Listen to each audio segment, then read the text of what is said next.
Ògbólógbòó. This one is like an emphatic way of saying Ògbóni. Ògbó, nínú Ògbó. Imagine there is a group of elders, and in that group of elders, you still are able to find some elders that you can call the elders of those elders. Àwọn ìyẹn ni Ògbó, nínú Ògbó, Ògbólógbòó. They are the mature of the matured. In linguistics, this word falls under what is called interfixation.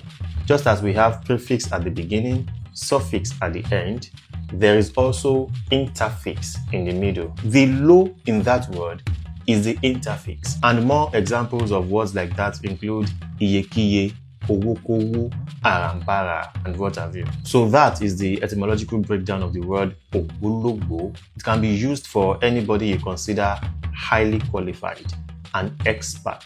Àwọn àgbà tó tó òólọ̀, àwọn ẹni bí ọba tó tó yẹrin fọn. An ògbólógbòó is a highly experienced, seasoned person. An àgbà awo wàá ṣeré.